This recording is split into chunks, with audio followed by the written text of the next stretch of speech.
Don't call her cute, don't call her feisty. She's a rebel, she is nasty, she is brave. She isn't honey, sweetie, sugar pie, baby. And don't you ever say that she was well behaved. Don't you ever say that she was well behaved. And don't you ever say that she was well behaved. Our Lyft driver last night was so great because he so usually what I do with Liz when we take a Lyft back together is I say, like, after you drop her off, will you take me home? Because I live like 4 minutes away and I'll just pay you cash. Mm-hmm. And this is the first time where he was like, so that's actually against the rules and I can't. Mm. And he was like, does that make me, he was like, I don't know, does that make me lame? And I was like, no, it makes you very ethical. Like, nobody's ever said no to that, but I respect that. I think it makes him lame. Also that, but I didn't want him to feel bad about it. So then you just have to walk? No. I just recalled him. Yeah. Mm. And then he took me home. Oh, I see. Because it's like he's still gonna get paid, but like then he gets less money. He gets less money by doing it the right way. Because you know how much it is. Like I know how much I mean, from Liz's to my place, if I do a Lyft line, it's $3 usually. And I do the Lyft line because nobody's going to be on that pickup along the way, and if they are, I still get dropped off first.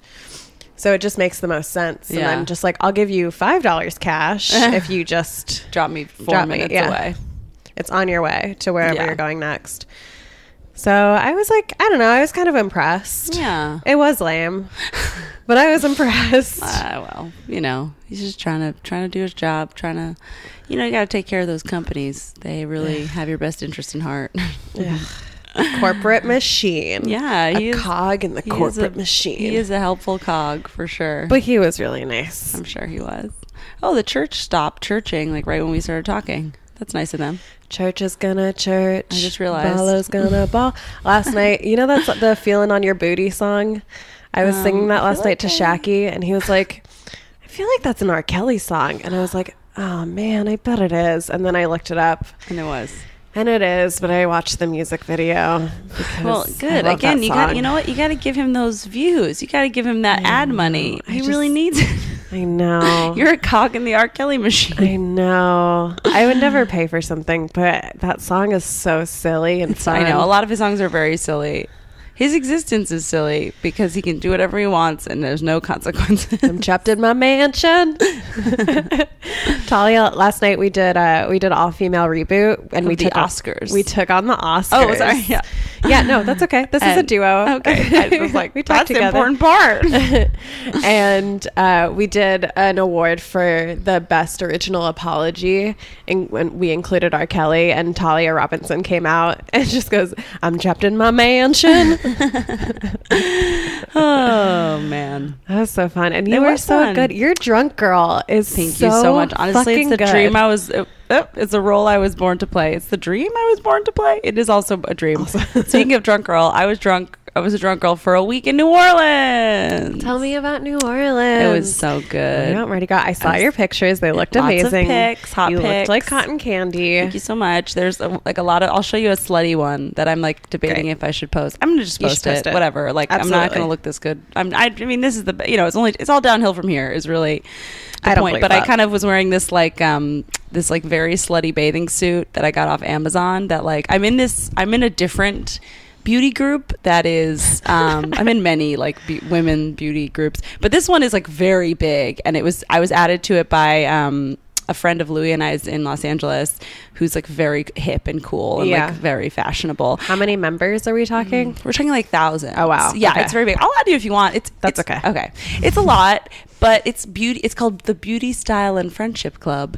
And so it's not just beauty, it's also style stuff. So a lot of the time, a lot of people in the group will buy clothes off Amazon, which buying clothes off the internet to me is like very stressful because I need to try it on. And the postal service is like causes anxiety to me. Yeah. So I don't like the idea of having to return it. It causes anxiety because you don't know what's going to get stolen and stuff. Or like, yes, and then it's like if I don't like it, I have to return it. I can't just like go to a store and like confirm with a human being that it's returned. It's like I just send it into the world. First of all, I have to go to the post office and send it. You know, because we don't have like I guess probably if you live somewhere where you have a big mailbox where they'll just pick it up for you. Yeah. You know, for me, it's like I have to go to the post office. I have to print out the label. It's like it's a whole thing. You know, I don't have a printer. Then I send it off. What if they don't get it and they don't get my money back? It's so stressful to me. Yeah, I know that doesn't usually happen, but it's just like I don't like. But it can. And once you're in that system of like calling people who work for the post office and work for the company, it's a whole thing. It's a whole thing. So I don't usually do it, but there's this one bathing suit that people were posting in that group over and over. It was like the sisterhood of the traveling bathing suit. Everyone who got it was like looked amazing in it. Every single person. It was like really crazy. It's very slutty. And is it a one piece? Yes, but here I'll show you a picture of it. I'll show you a picture of me in it. I have it in there. Yeah, I have a one piece that's like. It pretty much only covers like the front of my body basically. And it's like it leaves the sides open and the back. And it's like I don't think it's supposed to ride up my butt as much as it does. I think it's just that I got it from Forever 21 and my body is not Forever 21. No, it is Forever 30. It's about to be 30. But I kind of love the way that it rides up my butt because I wore it when we went to Spain and like that's perfect because in Spain they don't care. In Europe they're just like, why are you wearing so much clothing? It also is like has basically pasties. That's oh my god. God. Glitter, there's a lot of glitter on my boobs there, which makes it look really good. Do the pasties come with the bathing suit? So it's here. Let me find a more clear picture. It's like you have to post that. I mean, let me see if there's a picture of the whole thing. You look amazing. Thank you so much. That was another fun thing was that I felt so hot. So it's like this. It's like sheer. Like Molly, that's like if sheer we post fabric. that on the Well Behaved page, we will have thousands. Wow. Okay, I'll do it. I'll do whatever it takes. You can slide. It's just all Mardi Gras pictures. Okay. Yeah. So it's like I'll show you. It's like the bottom is just like a I almost said burgundy. Burgundy. That's a New Orleans street name. It's a burgundy, like just regular bottom, but it does ride up super high. You can't see the back in any of these. I'm wearing tights with it, and then the top is just like two sheer like burgundy lined triangles that have like rose pasties on the boobs. It's like barely any clothes. It looks great. And then I wore it with like leopard print tights. I can see how this would look good on anybody because it is very much just like showing your body. Yeah. It's not about like manipulating it in any I think if you had like huge tits, it would be difficult. But other than that, everything is difficult when you have huge tits. I know. It's a tough life. This was cool. There was like, I went to this Spaceball party and there was like free blacklight body paint. And then I got blacklight body painted. Did you do any drogas? I mean, not really. I'm not like such a huge wuss when it comes to drugs. I mean, I like smoked some weed and I drank, but everyone else did a lot of drugs the whole time. But I just don't know. I don't like the anxiety of like eating something and then not knowing when it's going to happen. Yeah. I'm a very chill girl, as you can tell from my, I'm like, it's like right after I'm like, online shopping makes me have panic attacks. You're like, did you do drugs? I'm like, no, I'm good. I'm not on that level, unfortunately. No, I didn't. I don't know. But yeah, so it was just really fun. That was the one night at that party I got like blackout drunk. That was the one night with Kate. And then the rest of the time I actually paced myself pretty well. Yeah, that's good. Even Mardi Gras Day, like the people I was with were like falling over themselves. They were like truly stumbling down the street, but I was like pretty with it. Did you stay up all night for Lundi Gras? No, I don't usually do that. Okay. I did actually go out. Usually Monday night, I'll like Lundi Gras night, I'll just like go to sleep early. We did go out to a party. It was like for the crew of Selena. Me and Kate went out to it. Like Selena? Yeah. It was like a crew dedicated to Selena. But we missed all the Selena lookalikes. We got there late. But then there was just like performances. There was this really good rapper there. That's like young. Love Selena. There you go. When I was studying for my Spanish test, I just downloaded a bunch of Selena onto my phone so I could get in the habit of smart. Hearing Spanish. That's so smart. You should have watched although I guess it would have just been dubbed. I mean, I can also recite that movie. Really? I've only seen it like once. Well, so in high school, whenever so we would have standardized testing like in April or whatever, and then the rest of the semester is just kind of like it's the wash. Like there's no real point. Yeah. Oh, that was the best. August when you're still in school. Between April and May, that last month. So in New York, you get out in June. Right. Well, in Kentucky, we would start like mid-August, and then we were out by mid-May. But sometimes it was later because it depended on snow days. Gotcha. Because we would actually have some of them. Yeah, you guys are in that middle, you're like south, but still like get snow. Right. And I think maybe I've said this on the podcast before. I definitely said it to our Lyft driver last night. But the saying in Kentucky is like, if a dog pees on the side of the road and it freezes over, school's canceled. Yeah. Yeah. Well, it's like New Orleans where they shut down the school they shut down the whole city for 2 inches, and in Atlanta they didn't, and people died. I always say that everyone always traffic jam. Yeah. Everyone always like makes fun of New Orleans about that. I'm like, no, I feel great. New Orleans has a lot of shit going on, but I do feel like they know they can't deal with it. Yeah. They don't fuck around. They know what the people are capable of. They know their limitations in terms of snow. I mean, that's part of being drunk all the time is learning what you can and can't do. Exactly. But your tolerance for Spanish class, like, and so I was in a Spanish immersion program, which meant that I was with the same kids from 1st grade through 12th grade. And it started off like a bunch more of us, but by the time we got to high school, there were 12 of us. And so we were really close, and we had the same Spanish teacher from freshman through senior year. Nice. And so thank goodness you guys, like most of them didn't suck or whatever. Yeah, I mean, a couple of them did, but it became like a real family kind of thing where like even when some of your siblings suck, they're still your siblings. Yeah. And I love them all so much still, but our teacher, we could kind of just like talk her into like, come on, Senora Doratory, please, like, let's just watch Selena. And so we would just watch Selena that last month, but for 4 years. That's awesome. Because we're like, it helps us learn Spanish. I mean, like, it's in English. Yeah, most of it is. But we were like, we're just inspired by her story of, not speaking Spanish and then learning it like us. Now that I like worked in schools at some point, I'm sure that teacher was like, all right. Like, she was just like, she had a lot going on. She was like, whatever. She had a lot going on in our life. It's fun too, because freshman year, I remember maybe it was sophomore year, she got married. Like freshman year, she met a man, and we watched that happen. And then sophomore year, she got married. They got married? Wow. She was older. Okay. I think once you hit 40. Amy Schumer got married in like 3 months. Saw that? That was awesome. Man, marrying a chef, that is the fucking dream. Right. Oh, God. Yeah, try everything out on me. Food wise. I know. I was like, literally. Oh my God. I'm so jealous. That is truly the dream, marrying a chef. You can eat whatever you want. Okay, so you went to the Selena parade. Sorry. Yeah, no, that was... I can really get off on a tangent about Selena. My person today is really short, so... This might be a shorter episode anyway. So you get to learn about us. You get to learn a little bit about what's going on with Molly and Ariel. We haven't seen each other in 2 weeks. We saw each other last night. And for in this context. Yes. In like a sit-down when you do Off-Film Reboot, it's like all business.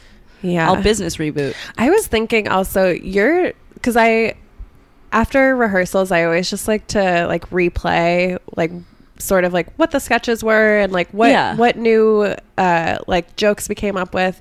You're so good at like once you're acting something out of finding the other jokes in it. Thank you. And I was thinking about like how I can't tell if that's annoying. Sometimes I wonder if that's annoying. I don't think at all, because like riffing. I'm good at riffing within a scene. That's not annoying. I think it's really good, and it like you and Alyssa are very good at that. Alyssa's such a good actor. It's so crazy. So are you. Well, thank you. And you're both just amazing. So good at like finding where there can be more. Thanks. Whereas me, like, I have to sit there and like rotate in my head, like, well, how can I play with this? But it's hard because sometimes I wish I could translate that into hard writing right away. It's like easier for me to like improvise within a moment, but then it's not like what I like about being in a sketch group is it gives you that opportunity to like put something on its feet and like try it out. It's harder for me to just like sit down, whereas you're really good at just like you can just like sit and like create the ideas in your own head, and my brain is just like meh. It's like I'm just like whatever, I can't think about it, it's like boring. But like that's why the group is so great, because everybody brings a different strength. For sure. It's a strong crew for sure. So nice. Okay. So Selena. Oh no, that wasn't that. It's like not even that exciting. We went to this party at Hi Ho Lounge for like a little bit. We mostly just talked in the back. Then there was this really good like teen rapper on stage. He kept like repeating. He had us like repeat his name, and it was something like Majo, but like I think they should have had a sign or something, because I tried to Google it. I have no idea how to spell it. Yeah, I should look on the Facebook event and see if I can find it. But he was really good. But I know he was a teen, because a lot of his raps were like, I'm a teen. But they were really good. And he teen had like a hype man. A lot of really good. Yeah, it was great. It was so good. So that was cool. And then so that was and then because we stayed out until like 2, it was the latest I'd ever woken up for Mardi Gras Day. I woke up at 7:30 a.m. Usually I'm the person up at like 5, like so ready. Yeah. And for those of you who don't know, like who've never really experienced Mardi Gras, Mardi Gras Day, Tuesday, it ends pretty quickly. Like all the festivities are basically over by like 1 or 2. Yeah. And then you can like, we got home at like 9. We had a long Mardi Gras Day, but that's rare. But like the parades, usually I was home by like 3. Trucks is the last parade, and that one, it's really long, but it kind of sucks. I never do parades on Mardi Gras Day. I always do St. Anne's. I just like looking at the costumes and anyway, but it was really fun, and I did all kinds of like walking parades, and I mostly hung out with Julie, who lives here now, and Kate, who is probably moving. So, and I did get to hang out with Mary Devon a little bit. She took me to a bar class, which was very nice of her. But I feel like outside of like Mary Devon and I got to see like Margie and Addie and all them and Cyrus on Mardi Gras Day, but I feel like a lot of the people that I'm like, a lot of the people that I'm most close to are like not really going to be there for next year. Yeah. So it's a little like, it was a little sad. Oh, I was going to say also in terms of like my slutty picture, I like have been really hard on my body lately. Like I've been just like really like in therapy. I've been talking a lot about how much I hate myself. Dude, me too. Really? Not in I don't go. Well, to here's therapy, my recommendation: is go to New Orleans for a week, because it's already bad now that I'm back, but I felt so hot. I was like, it was amazing. Like I would never wear something like that in New York. Yeah. Any of the outfits I wore, like I would never wear here, because I would just feel self-conscious. But like, there's something about the energy. I felt so sexy and beautiful in New Orleans. That's good, right? Because now I live here, and I've just been eating fruit and yogurt for breakfast. That's good. Which honestly like makes me feel better. What did you used to eat for breakfast? Well, a lot of times I just would grab coffee and then nothing for breakfast, or like something like leftover from the night before, and I would just like, because I'm a run out the door person too. I know. I've been eating. We have these like protein granola bars from Costco that I've been eating every day, which like probably aren't the best. I know. I'm a run out to the door person too, and I don't know. I also told myself as late as I can. Yeah, me too. I also told myself after Mardi Gras that I would like not drink and like do a cleanse, and I haven't. I mean, it's only been 4 days, but I haven't drank. But that's just sort of coincidental.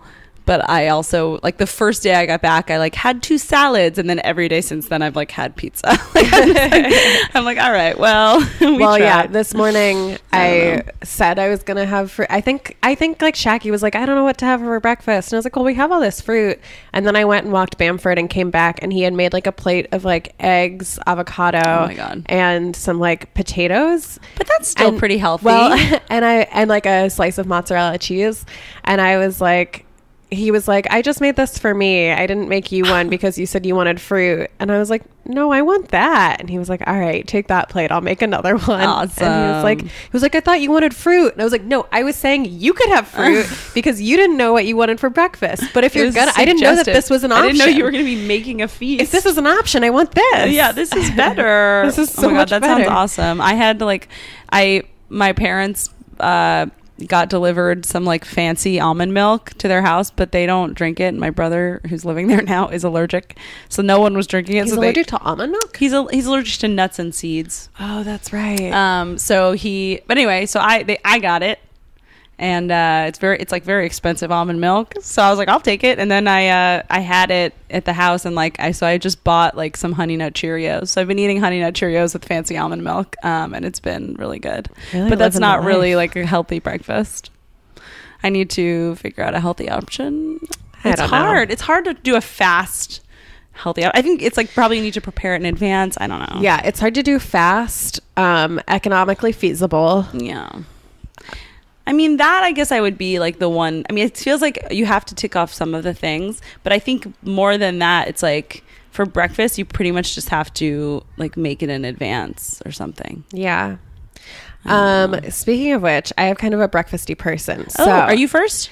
No, you are. Oh. But I was just trying to segue. No, we should segue. Okay, mine's like really short. I'm sorry. No. Don't wrote apologize. about it this morning, and once I got into it, I was like, all the sites literally said the exact same thing. And I was like, damn it. There's no other information I could. Yeah. I just went on like 10 websites, and they all like have the same information. So I did a show the other, I guess last week, and I have a joke where I talk about how I apologize to somebody. And this woman in the front row goes like, never apologize. And then I was like, no, like and you know, like we kind of talked about it. And then and then she was like, oh my God, I'm so sorry. Like, cause and I was like, no, like that's, you just said. So we're all just apologizing because we're good women. You're listening so sorry for telling you never to I'm so sorry for everything. You're listening. I'm so sorry, but you're listening to Well Behaved podcast. And I'm sorry to tell you that I'm Molly Ruben-Long. And oh my God, I cannot apologize enough that I am Ariel Elias. This is a podcast, I'm sure you know, sorry if you already know, but it's a podcast about women in history who maybe you don't know about. Which you should be sorry for. Yes, which you should be sorry for. But guess what? We're going to solve it for you. Yeah, and is this the end of February? What year is it? Okay, the day it's coming out is the 19th. Okay. So we'll do one more in February. Okay, cool. Well, I did an African American woman. So Me too. Like, all right, cool. Black History Month. We can do that for the next week too. Whatever. Yeah, man. I mean, we do it throughout the year, but I feel like especially we should do one. Yeah. We celebrate. Cool. We celebrate, we learn, we educate ourselves. Yeah. The other person I had like on my list that I was like interested in was like decidedly anti-Black history, and I was like, well, I'm gonna do her. Yeah. I'll wait till March to talk about bad white women. March is Women's Month, and so let's talk about the bad white women. Let's talk about complications in our history. Molly and I are just two white women trying to figure it out. Just trying to figure it out, you guys. Just trying to be better. This is I like that there's just like a centerpiece of Jack Daniels in our house. Ariel brought her own whiskey to my house. Okay, it's like 1:30 BYOW, and I was like, I don't know, is this I don't think you should tell them that it's 1:30. It doesn't matter, it's Sunday. You're not alone, at least. Although I think that is the stigma against drinking alone, I think, is bullshit. I do too. I love drinking alone. Me too. It is totally normal and fine. Well, you can get blackout by yourself, but if you're just having like a glass of wine at the end of the day, or and I can't. I mean, I think I was in the morning. I was about to say I can't remember the last time I was blackout, but that's kind of the point of being blackout. Yeah. Well, I hadn't until like this party I went to over Mardi Gras. For me, it's like a once a year thing where I really get drunk. I don't think I've ever seen you like even that. I mean, you have. It's been a while. It's been a while, and also I play it off pretty really like well. I've had people be like, I had no idea you were drunk. That makes so much sense. You are very in control. I'm very functional. I don't like to lose control ever. Yeah, that makes sense. Except for when I also do this maybe once a year. I haven't done it since I've been in New York because I don't think I'm happy enough. But when I take mushrooms, I let myself lose control. You haven't done it since you've moved to New York? Wow. That's like 4 years? It's 3.5 years. I've just been like I can't do it here. Because you have to do it in the woods. Need nature. Yeah. So it would have to be like leaving, and then I need a whole day of like recovery. I don't have to. The recovery is fine. Okay. I just need a whole day where I don't have to do anything. You're talking about a vacation? You need a vacation. I think so. You're like, I need to go to the woods. I think I need a Hillary Clinton. You need a vacation to do mushrooms. Do you think Hillary Clinton's just been doing mushrooms in the woods, finding herself? No way. Hillary Clinton does not do mushrooms. I wonder if she has. I bet she didn't before, but maybe she'll try afterwards. She should. She should try whatever she wants. It's like that thing she should try heroin. I mean, who cares? Like, we failed her. She's allowed to do whatever she wants. Don't do heroin. I mean, she could try it. I've always thought when I'm like, if I ever live to like 90, I want to try it. Yeah. It's like, who cares at that point? Come on. Well, that's the Little Miss Sunshine. Yeah. Where he's like, don't do heroin. You'd be crazy to do heroin. They're like, what about you? He's like, I'm old. You'd be crazy not to do heroin. Exactly. Tell me about your lady. Okay. We'll get into it now. My woman this week is Mary Beatrice Davidson Kenner. She was born May 17th, 1912 in Monroe, North Carolina. And she is an inventor. Ooh. She would have like crushed it on Shark Tank had she been alive. During that time. She always credited her father for encouraging her new ideas and her thirst for discovery. Even though her and her sister both had no technical education, they both were inventors. Her dad patented a pants presser in 1914, and then her and her sister's maternal grandfather invented the tricolor train light. Now, interestingly, their maternal grandfather was of German and Irish descent, so... yeah. Anyway, but he was also an inventor, so those genes snuck in through probably rape. Okay. A lot of sneaking. A lot of sneaking. Not great. But here we go. Let's get away from that guy. Focus back on Mary Beatrice Davidson Kenner. So her sister's name was Mildred. As I said, she was also an inventor, but much less prolific than Mary. In some things she called herself Mary, and some things she called herself Beatrice. In her patents, there's some patents that are under Mary and some patents that are under Beatrice. But it's my boyfriend's mom goes by Hannah or Anne. Oh, depending on. Is that her middle name? No, I think people just mishear Hannah as Anne, and she's so polite that she's not gonna. She's like, I know. Tell them your name. Tell them your name. I think. What was it? Call Me by My Name. Wait, that should have been the all-female reboot. It should be. Oh my God, we have time. We'll Call Me by Your Name. It's just no. Call Me by My Name. No, it's not April. It's Ariel. Miss, ma'am. No, Call Me by My Name. Or it's just I will feel so weird if I don't correct you because it's gonna start this whole thing. But my name is actually Molly. It's not Mary. No one ever misunderstands my name. Really? People always Holly. think I guess sometimes I get Holly. I get April a lot because it starts with an A and ends in an L. I kind of see you as an April. Thanks, girl. In my Hebrew school class, there were 3 girls, and one of them was April. There you go. Sometimes people would call me Emily, which is my mom's name, which is weird. I can see you as an Emily.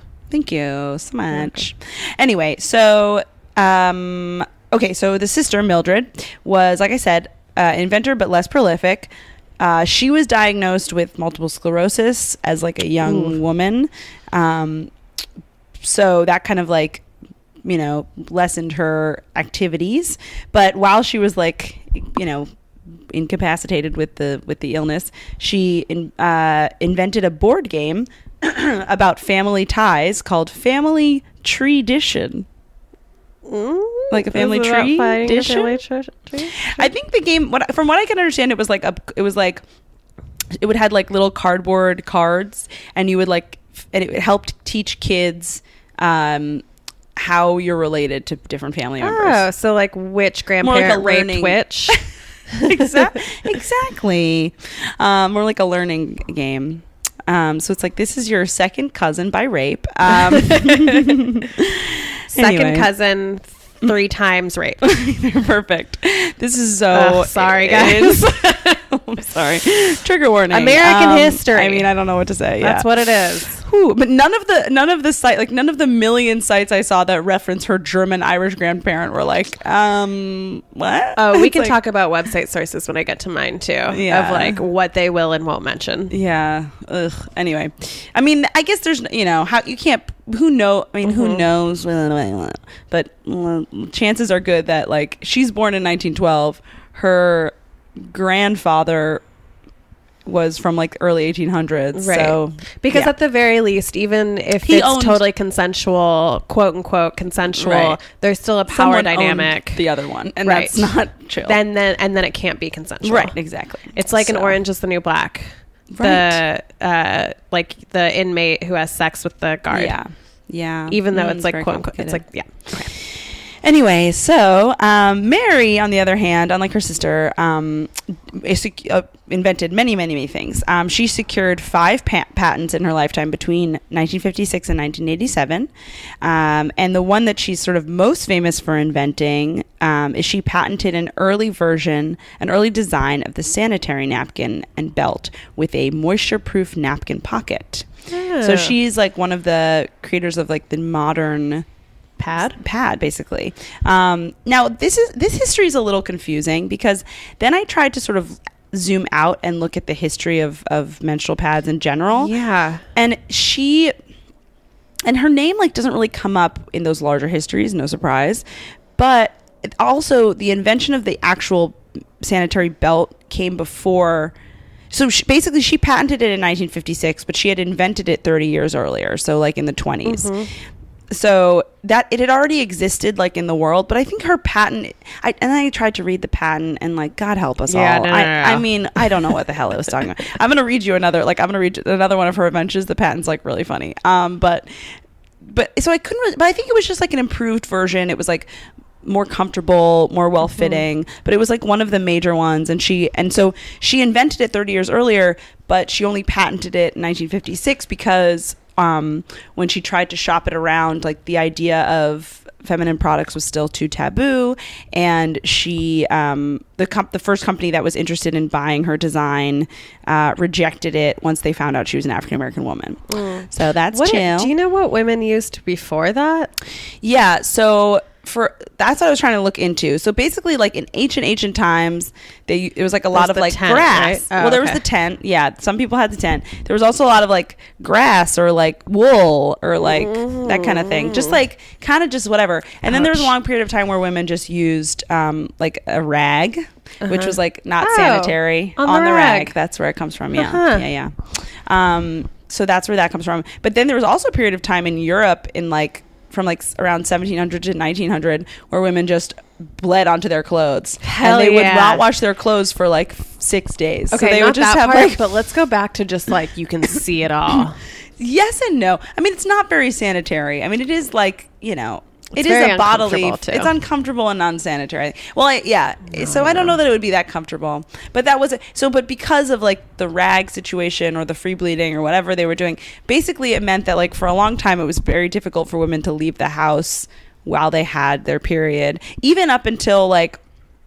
Even like with like early 20th century when there was like these versions of the sanitary belt, but they were like very uncomfortable. Basically, the sanitary belt was like always very uncomfortable. I also saw this article, this Bustle article from a few years ago, where a woman like a modern day millennial woman like dug up on the internet a sanitary belt and wore it for her period, and she was like I thought this would be like in any way enlightening, but basically it sucked. That was like the consensus of the article was like, this is so uncomfortable, it moves around all over the place, like it's not good. And now it's just very hard to leave your house when you're on your period emotionally. Exactly. I know, I'm kind of like, they were like, women can barely leave the house. I was like, I'm jealous. Still, yeah. I was like, oh, now we have to. But she also, what was I going to say? Oh, I just had a thought and it fleeted away. Anyway, but yeah, so, oh my God, whatever. I'll find it. Okay. So yeah, it just made life easier for women with their period. And, this is what I was going to say. Tampons did exist in the like, I think tampons were invented in like the 30s or something, but for a long time it was seen as quote unquote indecent to use them, which is like honestly still like a thing. I remember when I got my period, I mean, it's not really, it's a thing that like teenage girls promulgate. When I first got my period in middle school, I like said to my mom, I was like, if I use it, will I lose my virginity? And she was like, no, idiot. She was like, don't be dumb. I was like, okay. No, she was much nicer than that. But I was like, okay, I'm gonna do that because that seems way chiller. Anyway, so that was like her most kind of famous patent, but she had a bunch of them. Also, this is a fun, interesting thing about the whole history is that self-adhesive pads did not exist until like the 70s, which is so very recent. Yes. So they would just like move around then, they had those glue them or. No, you'd have a belt. It was like this is what the sanitary belt was. So it was like a belt, literally, that had like clips. At some point, there's different iterations of it. One iteration, you used literal safety pins to like safety pin like fabric onto the belt. But then there's also ones that had like clips, and it's like literally like a little garter. You wear it around your waist, and then it has like clips, and it holds the pad up. But like then the pad kind of like moves around. Like it's not. Can you hear it? I feel like if you probably swishing, there's probably swishing depending on what your outfit is. Okay, if you're an older listener of this podcast and you ever had to use a pad, and you feel comfortable telling us, email us at wellbehavedpod@gmail.com and tell us like what your experience was with your period. Well, apparently in the book Are You There, God? It's Me, Margaret, in early editions of the book, they changed it in the 90s to just be pad, but in early editions of the book she like describes having to use a sanitary belt. because it's not that old. Like I did not realize how. No, me neither. Recent it with a pad was, and also just like the ability for tampons to be like acceptable or whatever. So like which for a long even time, still we're like slipping them up our sleeves to go. Which like I don't do anymore. I think not anymore. I'll shout it across the bar. Oh my god, I know. I feel so lucky that I live in an age where like I've seen that change. Yeah, I'm probably not in all places, but in like liberal outlets, it's like, come on. I feel so lucky that I live in an age where I have an IUD and don't get my period anymore. Oh, I'm so jealous. See, I know we've talked about this. It's so scary to me. I could not do that. I would. It was painful. No, that, and also, do you just take a pregnancy test every month? What do you do? How do you know you're not pregnant? Because I have an IUD, so I know I'm not pregnant. Yeah, but like, what if it fails and then you get pregnant? Then and you never get your period. I don't know. Then I just have a baby. Like I don't know. It's yeah. I mean, if I found out about it fast enough, I feel like knowing my body and how sensitive it is to hormones, I will know that something's up. Yeah. You just got to know your body. I know the IUD thing. I don't know. I guess just like for me with birth control, I'm like, I've been on the pill so long, but would feel interesting to change it up, but I mean, I'm not pressuring you into anything. You do you. I know my system, everything's like working pretty well, but I do have this feeling of like, would it work better? But then also I know people who like got off the pill and then their face exploded with acne, and I'm like, I don't want to do that. I'm gonna just keep it moving. Birth control is a real nightmare. Yeah. You just don't know what's gonna happen when you shift. It's like a real house of cards. Just one wrong move and everything falls to pieces. Kevin Spacey shows up and you're like, no. And he's like, oh, you're a woman? All right, bye. I'm good.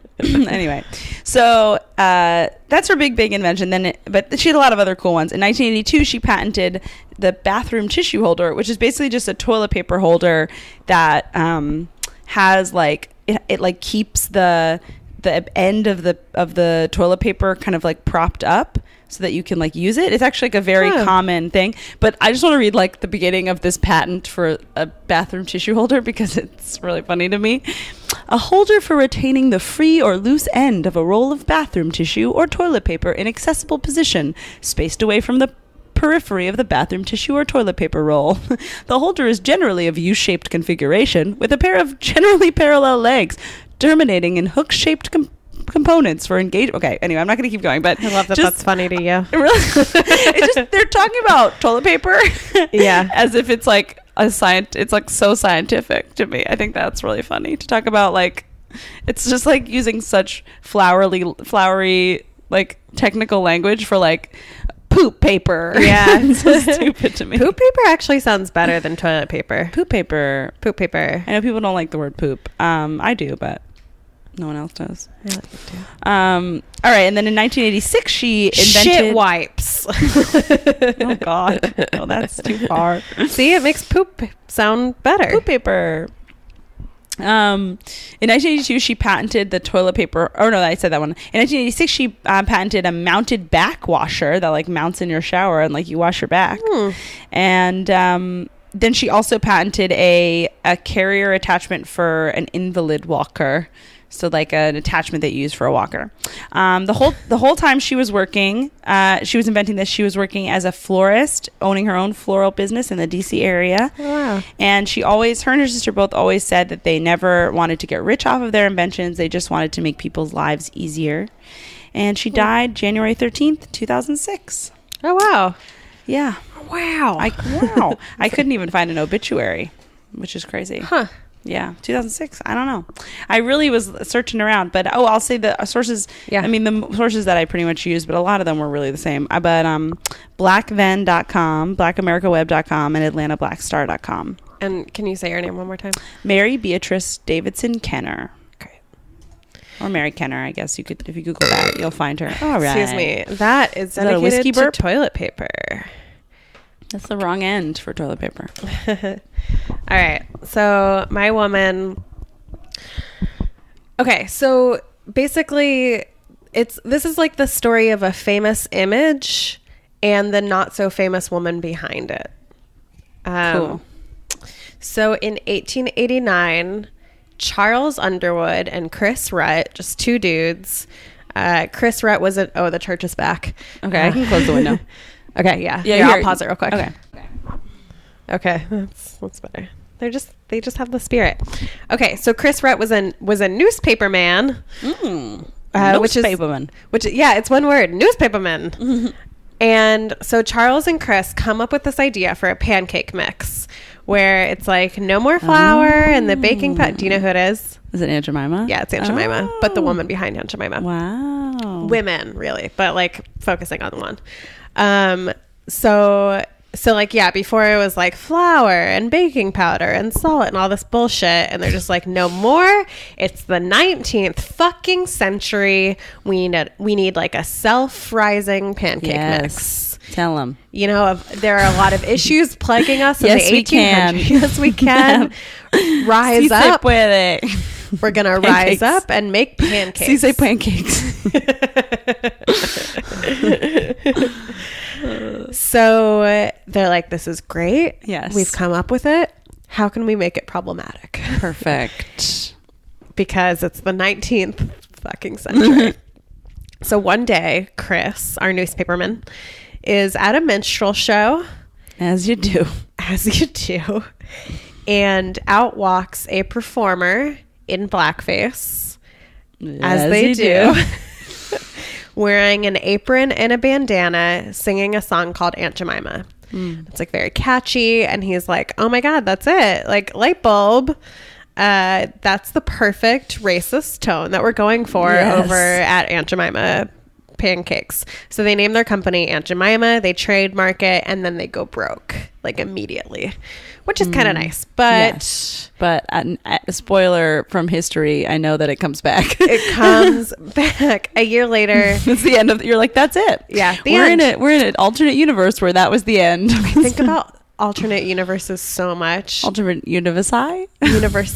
No, universes. Well, I just think of these like, because I in college watched a lot of Doctor Who, of these like what points in time are fixed and which ones can be changed. Yeah, God, it's so confusing. Okay, so in 1890, this guy named R.T. Davis buys the company and is like, okay, it's like, this is, you know, Aunt Jemima Pancakes, good, problematic, racist, but it's not quite there.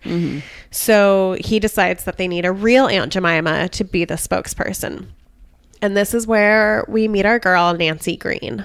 Okay. So Nancy was born into slavery probably in 1834. That's just an estimate because... Slavery. Right. They were considered property, so they didn't have birth certificates. Right. She was born in Montgomery County, Kentucky, in Mount Sterling, which is about 45 minutes from my hometown. Cool. And Mount Sterling was like one of those towns that went back and forth because Kentucky was neutral during the Civil War, because like Kentucky had slaves, but also like knew who was going to win basically. And so it just like kind of went back and forth. Mount Sterling like became Confederacy territory and then it became Union and it was just back and forth. It was like a very volatile territory. So when the Civil War ended, Nancy was like, I'm getting the fuck out of Kentucky, which I don't relate to the slavery part, but I do relate to getting out of Kentucky. And she moves to Chicago, as many people did. So when she moves to Chicago, she's working for this family as a domestic worker, just like cooking, whatever. I think it was like I guess it was a famous family. They were the Walkers. And two of the kids from the Walker family became like circuit judges. Oh. In like, so there might be like kind of like Chicago famous. Yeah, I think so. Local celebs. Right. Cool. All right. And sort of like, you know, like of the upper echelon of Chicago. Right. So I guess like the head of the Walker household recommends Nancy Green to like audition for this role of Aunt Jemima. Face of the company. Yeah. And RT sees her and decides she's perfect. I forget where this quote came from, but she was a magnificent cook, an attractive woman of outgoing nature and friendly personality, gregarious in the extreme. So she's just like very personable and very likable. Yeah, a good spokeswoman. Yeah, plus she's 56. Oh. So it's this very comforting image. That whole like, Yeah, so RT hires her, and then in 1893 they debut at the World's Fair in Chicago. They have like their own booth, and she's just cooking pancakes for everybody with this mix. I don't want pancakes. Yeah, right? I don't even like pancakes. This whole thing made me really. I think in my mind, I just kept the image that sticks out in my mind is like when pancakes are on the pan and they start to bubble. And that's how you know when to flip them. So like that's what I keep picturing in my mind. I don't even like pancakes, honestly. I just like the idea of pancakes. Yeah, I like waffles and French toast more. I like cutting up a banana and putting it in, and then I still would rather have a waffle or a French toast. Why? I mean, French toast I get, but waffle, I feel like it's the same. I don't know. You know why waffle? I'll tell you why waffle. Because I like that because of the way the waffle iron hits, there's more crunch. There's more there's more crust. The surface area of crust is larger. I got you. And that I like the crunchiness of it. A pancake is a little too inside. Yeah, a pancake's a little too blah, blah, blah, blah. It's a cake.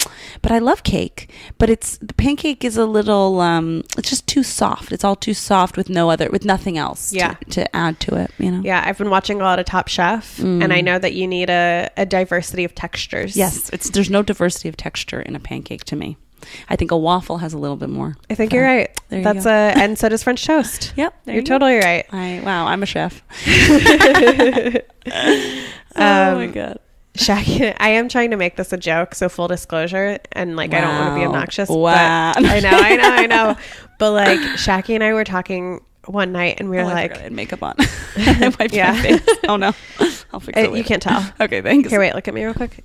You have a little eyelash on the side. Yeah, I'll fix it. Otherwise, it's sorry. I just usually when we do this podcast, I'm like, meh, but I was like, I'm going somewhere after anyway. Oh, your makeup looks really good. The eyeshadow looks great. Thank you so much. So Shaggy and I, we were talking about like if he has to move to LA and I stay in New York for a while, we were discussing like what's okay to do like without each other. But we were like just fuck other people. But we were just talking about watching Top Chef. Like, is it okay to watch Top Chef without the other one? That's funny. Yeah, that's a good bit. That's funny. Thanks. I tried it out yesterday for the first time, but it was at a Baby and Me show, and so the audience was babies, and they were they loved it. They loved it so much. So they're debuting at the World's Fair in Chicago. Nancy is in full character. She's telling stories while she cooks pancakes, and she's like entertaining people while they wait.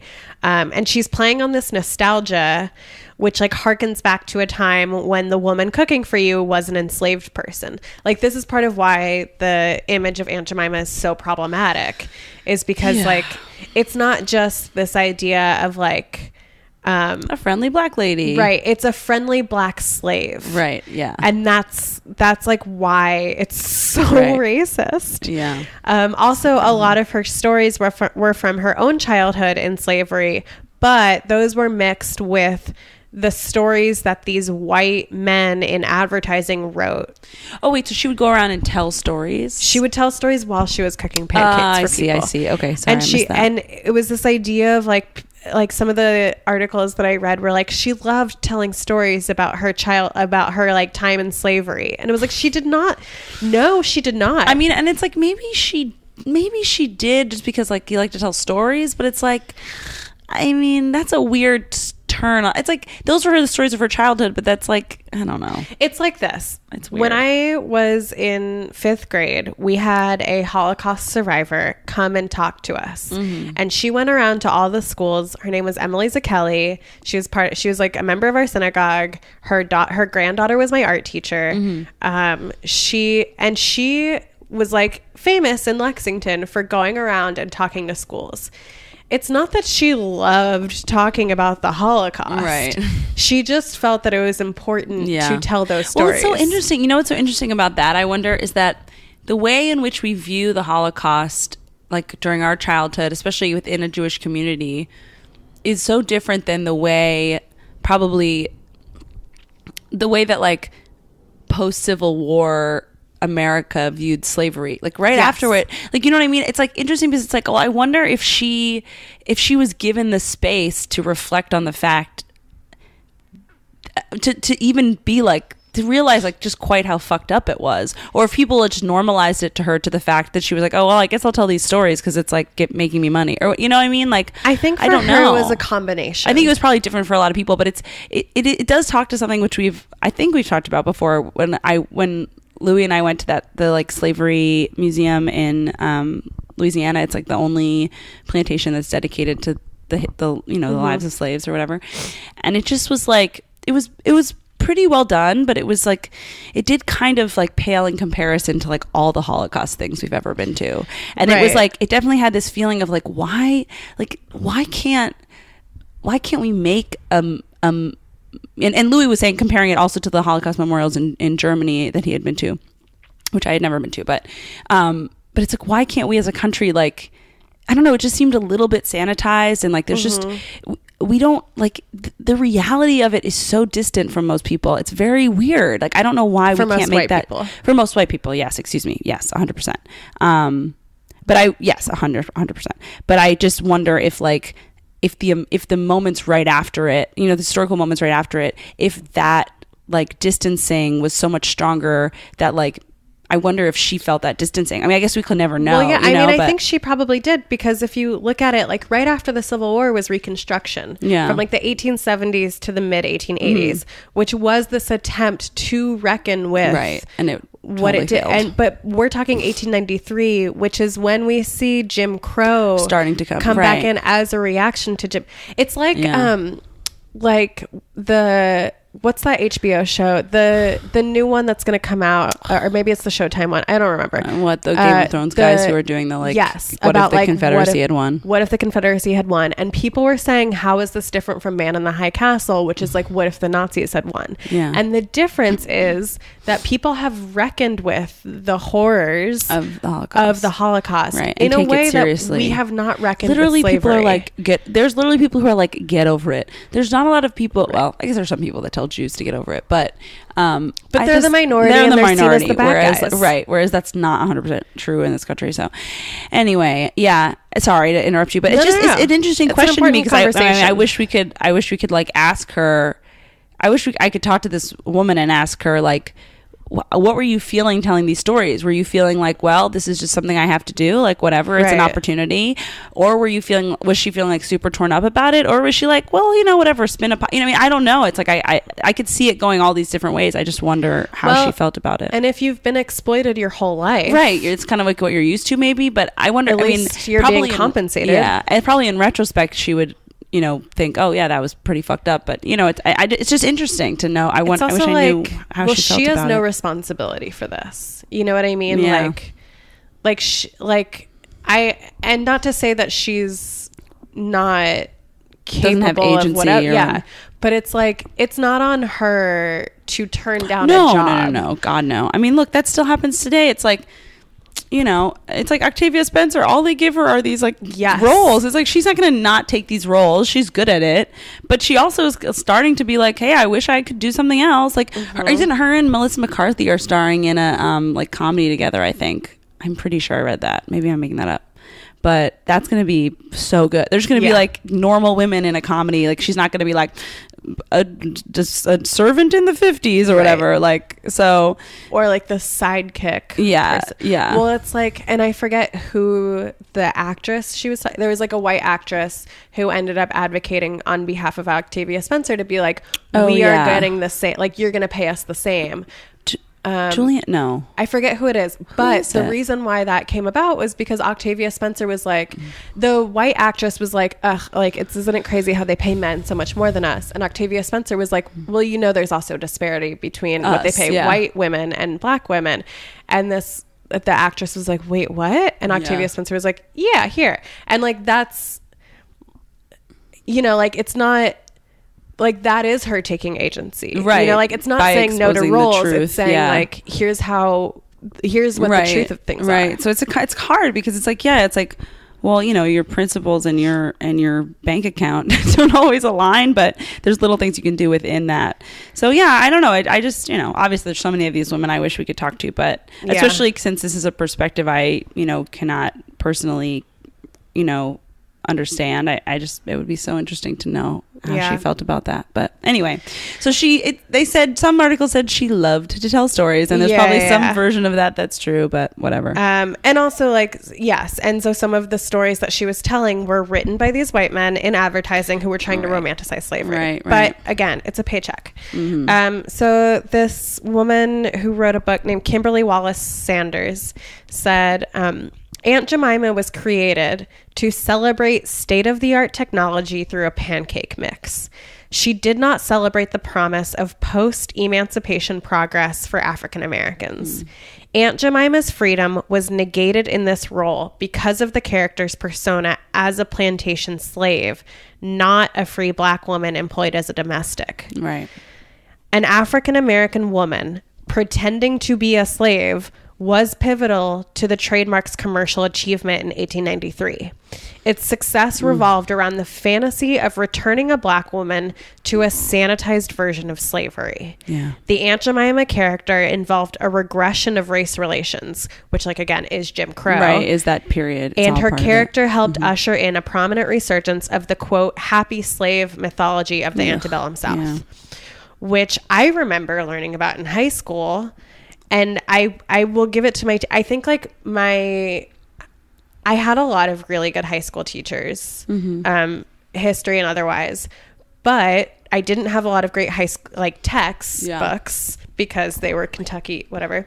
Yeah. And I remember, like, we had a discussion at one point, and I went to a predominantly black high school, but there was a discussion of, like, whether or not black people were better off as enslaved people because they had guaranteed housing, and afterwards came all this discrimination, and like, it's a crazy, like, now looking back on it, it's like, how could we have had that conversation? Like, how could we have looked at the positives? That's some Kentucky ass shit. Yeah, man. And I think there was, and, like, the conclusion that we came to as a class was like, no. Well, I guess that's an interesting thought exercise, but no thank you. But it's this idea of, like, no. Well, I remember, like, learning about how... Yeah, during the Holocaust, they had guaranteed housing too. Right. Of how, like, the slave owners really cared for their slaves. No, I know. You've talked about how you have that narrative. It's so disturbing. I mean, that narrative. I don't have that narrative. Oh, no. You were given that narrative, like, it was as introduced a kid, to me. Yeah, and I mean, I think it's still true. I mean, that's what, you know, when there was the whole, like, statue debates in New Orleans, the Confederate statue debates. You know, I watched some videos of people defending it, and a lot of the argument was like, you know, if you own a tractor, you're not gonna like beat up the tractor. Why would you do that? It's your property. It's expensive. Right. And it's like, oh God, you're missing the point. Totally it's a person, not a tractor. And also, I treat my shit really badly, so I think that's not true for everyone. I know. Do you know how many times I've dropped my phone? Yeah. My phone is the most expensive thing I own. So you're wrong. That and this recorder. But that's technically Shaggy's. It is technically. Well, Shaggy bought it for us. Oh. But he did pay for it. A small gift. Well, because he was just like, I'm going to buy this recorder. And I'm never going to use it. Right. I'm never going to use it. I can't justify using it. I can't justify buying it if it's just for me. So that's for us. Yeah. And here we have this podcast. Okay. Another part of the mythology was that Nancy Green herself had come up with this recipe, and the family she worked for would tell their whole neighborhood, like, you've got to have Nancy's pancakes. They're the best. And then the Aunt Jemima company heard about it, and they're like, we have to buy the recipe from you. Which was, like, super effective because the booth at the World's Fair was so popular that extra police had to be brought in to keep the crowds moving because people just wanted to stay there and, like, talk to Nancy Green as Aunt Jemima. 50,000 orders came in that year for the pancake mix after the World's Fair, and pancakes became known, like, not just as a breakfast food, but something that you could have anytime. Because suddenly they weren't labor intensive and they became popular and whatever. Nancy also won an award at the fair for her showmanship because even the World's Fair people knew that she was acting. They knew that, like, this is a character. Nancy was they're one of the few people who did know, it sounds like. Yeah.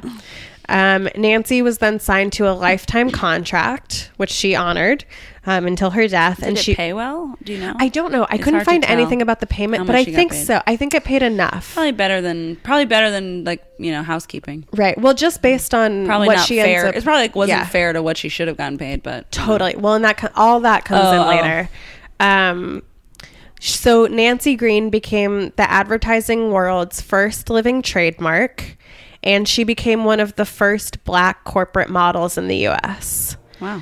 Diane Roberts, who is a professor of history, I think, said, it's one of those representations of Black people that white people love because Mammy loved her white children so much. It proved to white people that we couldn't have been that mean to Black people because Mammy loves us. So again, like, that's why it became so popular. Yeah. Nancy Green, though, she was basically just like, okay, if you're going to exploit my image and you're going to exploit my past and use it to get rich, like, that's fine, but I'm going to use the money that you pay me to advance my people. So because she was financially independent, right? She's like traveling as this image. What? That's amazing at the time. Yeah. And she's not a domestic worker. She's not like, she's not on her feet all day. She's like making pancakes for these exhibitions. For like an hour. And then, so she became an activist and she started pushing for anti-poverty reforms and equal rights for Black people in Chicago. Wow. She was also one of the first Black missionary workers with the Olivet Baptist Church. And she just like used her money to like have a mission, you know, notoriety. Yeah. Cool. That's great. On September 23rd, 1923, at the age of 89, she was killed when a car collided with a truck, causing the car to flip onto the sidewalk, hitting her. Wait, what year was that? 1923. Okay. Oh, wow. A car collided with a truck and then the car fell on the sidewalk and hit her. That's horrible. Yeah. Which is like very tragic. And then in 2014, Nancy's descendants teamed up with the descendants of Anna Harrington, who became the model after Nancy. I think it was after Nancy. There were like 3, I think. Okay. But so they teamed up to sue the company, Quaker Oats, for a share of past and future revenue from sales. Did they win? No, they did not win. Oh, really? Yeah. And I'll tell you why. So it's such bullshit. It makes me so mad. Because all of these like there's in text, it's even in her obituary that like Nancy Green, they sold her as this creator of the recipe, right? Like, which was bullshit, but there's like proof, like quote unquote proof that she did. Also, and this actually is real, she did introduce the idea of using powdered milk in the recipe to like make it a little sweeter and add more flavor. So Quaker Oats claimed that Aunt Jemima was never real. They said the image symbolizes a sense of caring, warmth, hospitality, and comfort, and is neither based on nor meant to depict any one person. Jesus. But they were like, but you used like you used her image. Person, yeah. You took advantage of her past as an enslaved person. Like, what the fuck? The lawsuit ended up being dismissed, not because they weren't right, but because there weren't enough documents to prove that they were Nancy's descendants. Because like, of course there weren't, like, she didn't have a birth certificate. Like, she had death notices, but like, you know, there probably weren't, like, it's not like. That's awful. Like, just going through, and I can say, like, just going through my Spanish citizenship, like the amount of documents that you need, like, I'm just lucky that my family were, like, we come from hoarders. Yeah. You know, and just like have like, everything. Jews are very bookish. Yes. Most people Keep like the docs. Don't have that. Yeah. They don't have their great grandparents' marriage certificate. Yeah. So that's why awful. It was dismissed. That really sucks. It's so really fucked up because it's like she had to like one of the few options for her was to like exploit an image of African-American women that's like very problematic, but of course she's going to take it because it's an opportunity to get out of the financial strains that she was in. And then so she uses this money and notoriety in the ways she can to help her community. But then in the end, like, it does, you know, by this point, like her family can't really reap any of the benefits of like the exploitative actions of the company. It's also like, hey man, if you're Quaker Oats, like you have a fuck ton of money. Yeah. And to be fair, they were suing for $2 billion, which I understand is a lot, but like fucking settle and pay these families like some goddamn money. Cause they like, it's their like family's legacy. Yeah, and like there's no way you were taking that good of care of her. You know what I mean? No like, way. I'm sure it was like enough to live on independently, but like if it had been a white male spokesperson, I'm sure it would have been way more money. And you got 50,000 orders in like a year. In 1893. Yeah. Like fuck you. Yeah. So my sources were AuntJemima.com, which does not mention any of the stuff about how they came up with the name Aunt Jemima and how it was like a woman in black or a performer in blackface. Does it mention her name? What's her name? It does mention Nancy Green. It does mention it. Like that's mentions, weird that because they can't. It's not that they don't deserve it; it's that they can't prove they're related. I kept being like, well, then why would they? Oh, but it's just like she was the spokesperson. It's not she was the inspiration for anything. Yeah. Does it say she was a slave? On the website, I think so, but I think it's this sort of like, and we took her out of slavery and we gave her a job kind of thing. It's just like the website's history is such like erasure of Black history. Ugh. And it's also like Aunt Jemima's kind of gross, so whatever. Yeah, it's not good. Also, making your own pancakes from scratch is not hard at all. No, Jackie and I do it sometimes. There are very few ingredients, and I understand baking's hard, but like it's super easy. AppalachianHistory.net, African American Registry, USA Today, the Lexington Herald Leader, which as part of how I found out about her, my mom sent me like a picture from the Lexington newspaper because they're doing, I think they're doing something on her at there's like a Black History Museum in Lexington. And she's like an exhibit. Yeah. And she's part of the exhibit. Chicagoology.com, the Sunday Morning Star, and Eater. Cool. Well, that was good. Do you have a Wonder Woman? I mean, kind of. I forget her name, but basically, like all of the students. That's what I'm gonna say. The one like who made that really powerful speech is Emma Gonzalez. Yeah. If you haven't watched Emma Gonzalez's speech, from like yesterday or 2 days ago, if you just Google Emma Gonzalez, like CNN, speech. She spoke at this rally and it was like so amazing.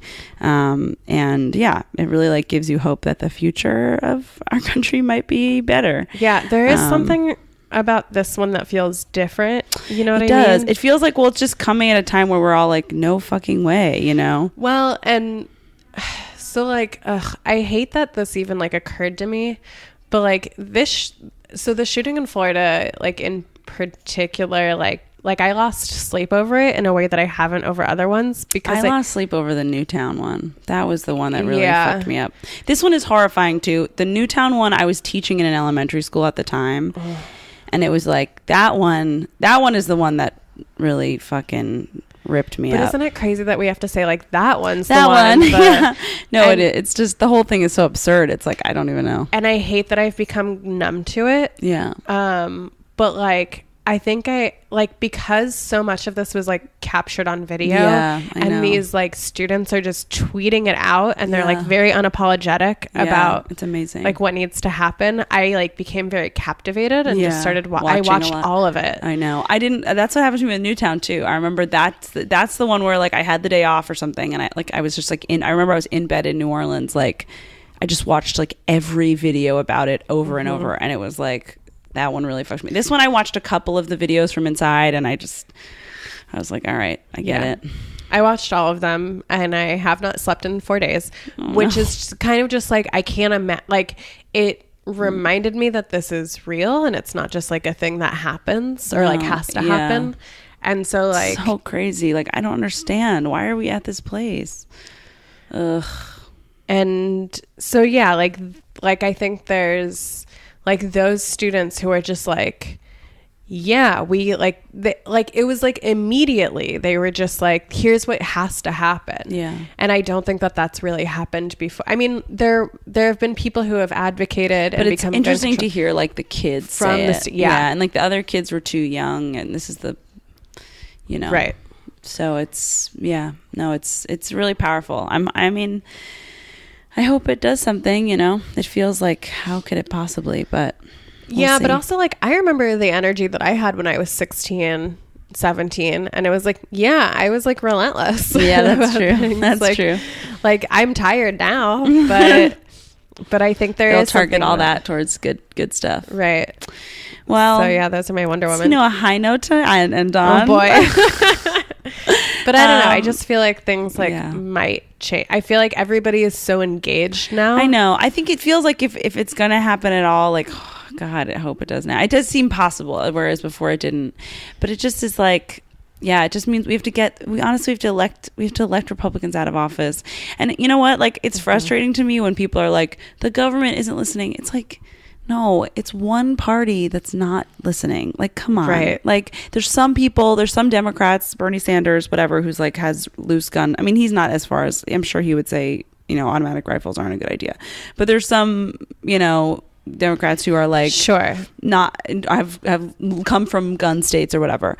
But like, for the most part, it's very clear who the people are that don't want basic, easy, these restrictions that 85% of the population literally agree on, like, you know, not allowing people with mental illness to own a gun, or like not allowing someone with a history of domestic violence to own a gun, or stalking to own a gun. Well, and it's like just basic shit. Yeah. It's so crazy. And somebody had pointed out, like, well, he passed a background check, and it's like, well, then the background check needs to be change. Stronger. Like, yeah.